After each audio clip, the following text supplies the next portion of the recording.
उदयपुर में एक परिवार रहता था जिसमें पति मजनू, पत्नी सुलेखा और उनके 2 बच्चे चिंकी और छोटू रहते थे। मजनू को शराब पीने की बुरी आदत थी। एक दिन सुलेखा, सुलेखा, मुझे पैसे दो। मेरे पास पैसे नहीं हैं। मैंने तुमसे ये नहीं पूछा कि पैसे हैं या नहीं। मैंने तुमसे कहा है कि मुझे पैसे दो। क्या आपको नहीं पता कि हमारे घर की स्थिति कैसी है? कितनी मुश्किल से घर चलता है और आपको शराब पीने के लिए पैसे चाहिए? क्यों? ढाबे पर जो कमाई होती है वो कहाँ जाती है? ढाबे का सामान, घर के लिए खाना पीना, बच्चों की पढ़ाई लिखाई और आपके लिए सबसे जरूरी आपकी शराब, बचत ही क्या है? कहीं से भी पैसे ला कर दो। मैंने तुम्हें अपना ढाबा दे रखा है, मुझे उसका किराया चाहिए। उस किराए के बदले में हम आपको खाना देते हैं। मजनू गुस्से में सुलेखा को मारता है और घर से चला जाता है। ये सब देखकर दोनों बच्चे बहुत डर जाते हैं। पिता के जाने के बाद रोती हुई चिंकी माँ के पास आती है। माँ, पिताजी रोज आपको मारते हैं। मेरे दोस्तों के पिता तो ऐसा नहीं करते। नहीं बेटा, एक दिन सब ठीक हो जाएगा। हमें भगवान पर भरोसा रखना चाहिए। माँ, पिताजी बहुत बुरे हैं। वो रोज आपको मारते हैं, कुछ भी काम नहीं करते। नहीं बेटा, ऐसा नहीं बोलते। वो तुम्हारे पिता हैं। मुझे पूरा यकीन है कि एक दिन इस बात को वो जरूर समझेंगे। सुलेखा घर का काम करके ढाबे पर जाती है।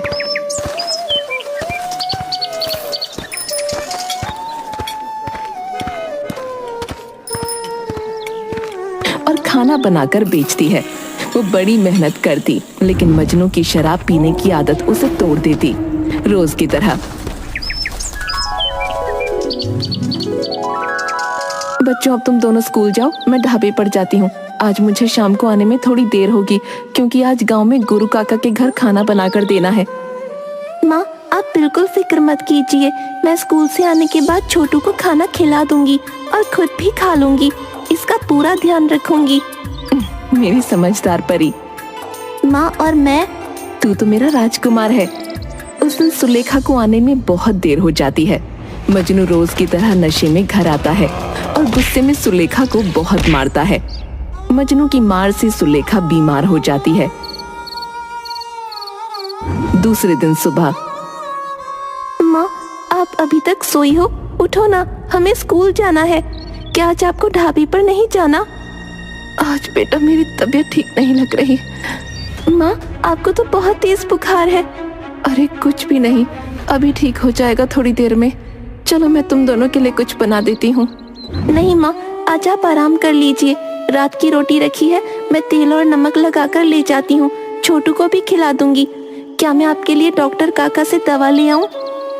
नहीं मेरी परी, तूने मुझे हाथ लगा दिया, मैं ऐसे ही ठीक हो जाऊंगी। तुम दोनों स्कूल जाओ, मैं थोड़ी देर में उठकर ढाबे पर जाऊंगी। बच्चे स्कूल चले जाते हैं। सुलेखा न जाने कब बेहोश हो जाती है। स्कूल से आने के बाद चिंकी और छोटू अपनी माँ को बेहोशी की हालत में देखते हैं। माँ, आपको क्या हो गया है? आप कुछ बोलती क्यों नहीं? उठिए ना माँ, हमें भूख लगी है। सुलेखा कोई जवाब नहीं देती। छोटू, तुम माँ के पास बैठे रहना, कहीं मत जाना। मैं डॉक्टर काका को बुलाकर लाती हूँ। ठीक है दीदी, मैं यहीं बैठा हूँ। तुम जल्दी डॉक्टर काका को ले आओ। चिंकी दौड़ते हुए गांव के दवा खाने जाती है। डॉक्टर काका जल्दी चलिए, मेरी माँ को कुछ हो गया है। क्या हो गया है तुम्हारी माँ को? पता नहीं, मैं और छोटू स्कूल गए थे। जब वापस आए तो देखा माँ सोई हुई है, लेकिन वो कुछ बोल नहीं रही। हमने बहुत आवाज दी। मैं अभी तुम्हारे साथ चलता हूँ। सुलेखा के घर पर।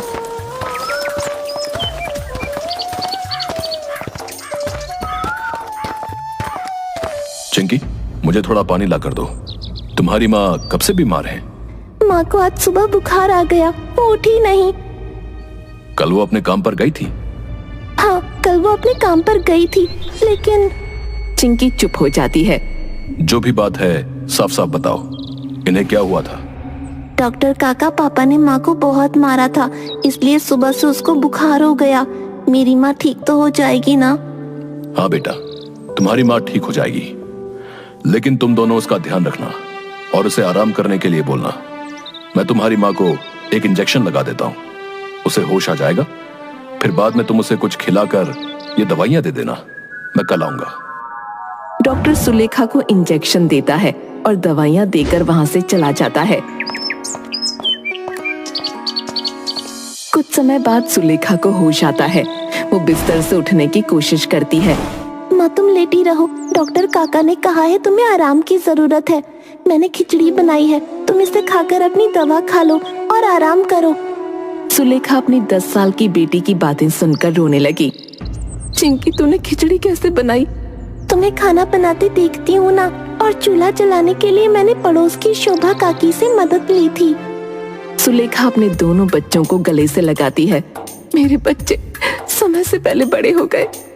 छोटू और चिंकी पूरा दिन माँ का खूब ध्यान रखते हैं, लेकिन शाम को मजनू फिर से शराब पीने के लिए पैसे मांगता है और पैसे न मिलने पर सुलेखा की पिटाई करता है। दूसरे दिन डॉक्टर फिर से आते हैं। सुलेखा, क्या मजनू ने तुम पर हाथ उठाया था? सुलेखा चुप रहती है। मुझे चिंकी और छोटू ने सब कुछ बता दिया है। तुम ऐसे आदमी के साथ रहते ही क्यों, जो तुम्हारी कमाई भी खाता है और तुम्हें मारता भी है? डॉक्टर साहब, एक औरत के लिए अकेले रहना बहुत मुश्किल होता है, ये मैं जानती हूँ। लेकिन इस तरह तो तुम्हारी हालत और खराब होती जा रही है। नहीं डॉक्टर साहब, मुझे जल्दी ठीक होना होगा अपने बच्चों के लिए। मैं तुम्हें दवा दे देता हूँ, लेकिन तुम्हें अपने खाने पीने का पूरा ध्यान रखना होगा और साथ ही आराम भी करना होगा। कई दिनों तक सुलेखा बिस्तर से नहीं उठ पाती और घर का राशन भी खत्म होने लगता है। दूसरी तरफ मजनू रोज सुलेखा से मारपीट करता। एक दिन मजनू एक औरत को अपने साथ लेकर आता है। आज से ये भी इस घर में रहेगी, समझी? और तुम्हें इसका पूरा ध्यान रखना होगा। कौन है ये और मेरे घर में क्यों रहेगी? ये मेरी पत्नी है, मैंने इससे शादी की है। तुम्हें शर्म नहीं आती? 2 बच्चों के पिता हो, मैं जिंदा हूँ और तुमने दूसरी शादी कर ली। तुम मेरी जरूरत को पूरा नहीं कर सकती और ये रोज मुझे शराब पीने के लिए पैसे देती है, वो भी खुशी खुशी। मैं इस घर में नहीं रहूंगी। इस घर की हालत तो देखो, जानवर के रहने के लायक भी नहीं है। अगर हम यहाँ नहीं रहेंगे तो कहाँ जाएंगे? तुम मेरे घर चलो, हम दोनों वहाँ पर ही रहेंगे। तुम्हें जैसा ठीक लगे। आप ये क्या कर रहे हैं? आपके हाथ जोड़ती हूँ मैं।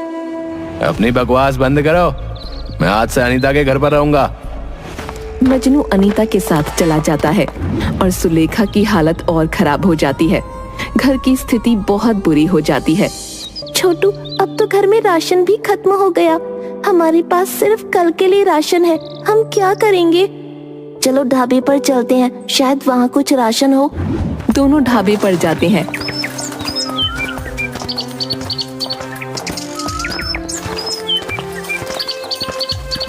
सारे डब्बे खोलकर देखते हैं, लेकिन वहाँ कुछ भी नहीं होता। छोटू, यहाँ तो कुछ भी नहीं है, अब हम क्या करेंगे? माँ को खाना कैसे देंगे? अगर माँ को खाना नहीं देंगे तो वो मर जाएगी। मुझे भी खुद समझ नहीं आ रहा। तभी एक आवाज आती है। बच्चों, तुम निराश मत हो, मैं तुम्हारी मदद करूंगी। बच्चे डर जाते हैं। तभी वहाँ एक परी आती है।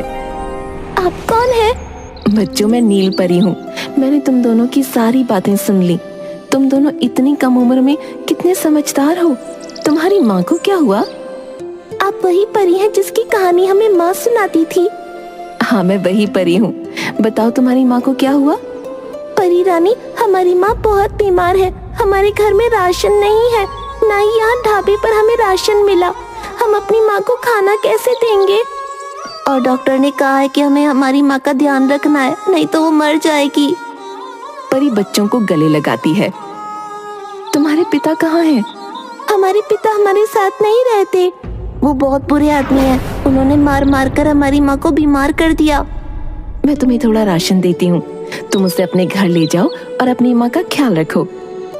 परी रानी, आप हमें सामान के साथ साथ एक और चीज दे दीजिए। क्या चाहिए? लड्डू, पेड़े, मिठाइयाँ? नहीं नहीं, हमें वो सब नहीं चाहिए। हम बस इतना चाहते हैं, हमारी माँ के काम में उनकी मदद करें हम, जिससे हमारी माँ को थोड़ा आराम का समय मिल जाए और वो कभी बीमार ना पड़े। तुम क्या करना चाहते हो? हमारी माँ अकेले काम करती है, पहले घर में फिर ढाबे पर। अगर हम दोनों भी उनके साथ काम करेंगे तो काम जल्दी होगा और माँ को आराम करने का वक्त मिल जाएगा।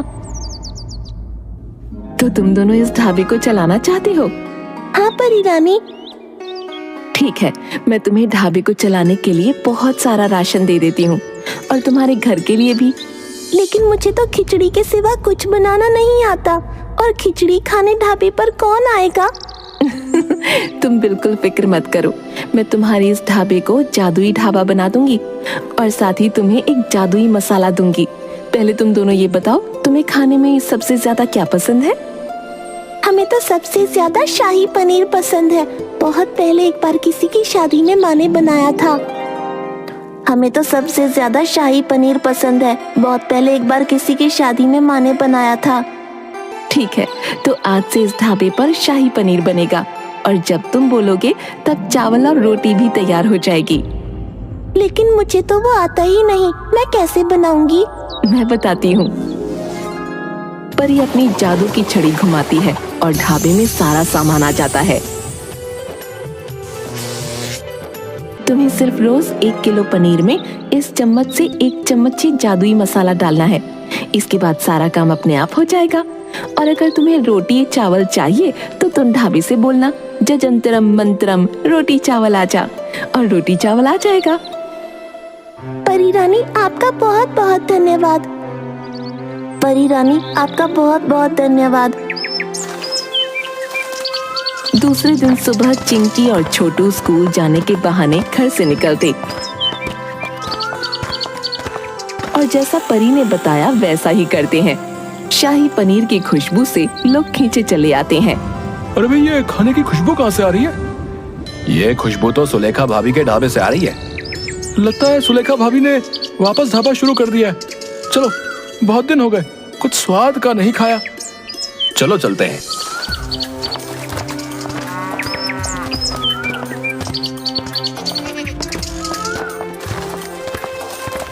चिंकी, सुलेखा भाभी कहाँ है? और तुम दोनों यहाँ क्या कर रहे हो? आज स्कूल नहीं गए? नहीं चाचा, हम स्कूल जा रहे थे, लेकिन माँ की तबीयत थोड़ी खराब हो गई, इसलिए वो घर पर आराम करने चली गई। और माँ ने आज ढाबे के लिए शाही पनीर बनाया है।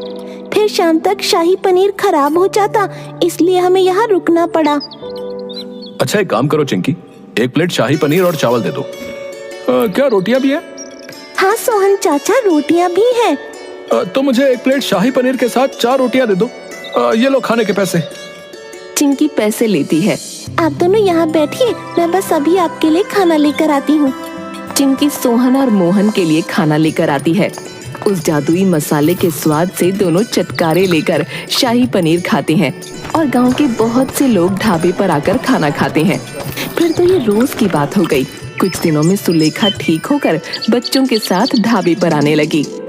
बच्चों, तुमने इतना स्वादिष्ट शाही पनीर बनाना कहाँ से सीखा और तुम ये सब कैसे करते हो? आपको ही काम करते देखा था, बस सीख लिया। परी ने सिखाया। अच्छा, परी ने सिखाया? फिर तो अच्छा ही सिखाया होगा। आप घर का काम करके फिर ढाबे पर आया करिए। हम दोनों यहाँ आकर यहाँ का काम करके स्कूल चले जाएंगे।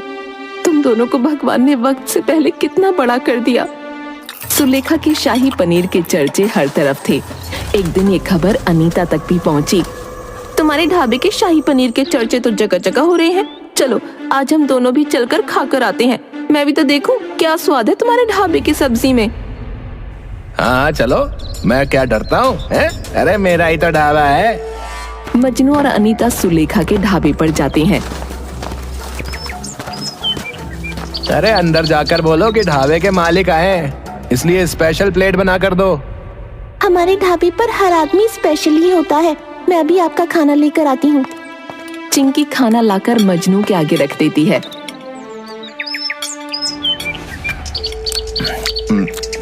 कुछ खास तो नहीं है। न जाने क्यों ये गांव वाले इस सब्जी की इतनी तारीफ करते हैं। इससे अच्छी सब्जी तो तुम बनाती हो अनीता। अनीता सब्जी चटकारे ले लेकर खा रही होती है और मजनू की बात जैसे उसे सुनाई ही नहीं देती। अगर सब्जी आपको पसंद नहीं है तो आप खाना छोड़कर जा सकते हैं। तेरी माँ ने तुझे भी बदतमीज बना दिया है? बित्ते भर की लड़की और इतनी लंबी जवान है। चिंकी पैर पटक कर अंदर जाती है और बड़बड़ करती है। इन्हें मेरी माँ का खाना बकवास लगता है। भगवान करे इन्हें दुनिया का हर खाना बकवास लगे, तब इन्हें पता चलेगा स्वादिष्ट खाने और बकवास खाने में क्या फर्क है। अरे सब्जी तो वाकई बहुत स्वाद बनी है, एक प्लेट और मंगा लो ना। मुझे तो कुछ खास नहीं लगी। मैंने तो आज तक ऐसी सब्जी खाई ही नहीं। तुम पागल तो नहीं हो गई हो? है ना, इसमें नमक है ना मिर्च है ना मसाला है, कोई स्वाद ही नहीं है सब्जी का। तो पागल हो गए तुमने नहीं खाना तो मत खाओ, लेकिन चुपचाप मेरे लिए एक प्लेट और मंगाओ। चलो हम कहीं और चलकर कुछ खाते हैं। तुम्हें जो खाना है खाओ, लेकिन मैं तो यही शाही पनीर खाऊंगी। तुम मेरे लिए मंगाते हो या मैं तुम्हारी आरती उतारूं? मजनू इधर उधर देखने लगता है और उसकी नजर सुलेखा से मिलती है। मजनू शर्म से आंखें नीची कर लेता है। ठीक है, तुम्हें खाना है तो तुम खाओ, लेकिन मैं नहीं खाऊंगा। अनीता पूरी 2 प्लेट सब्जी और खा जाती है। घर जाकर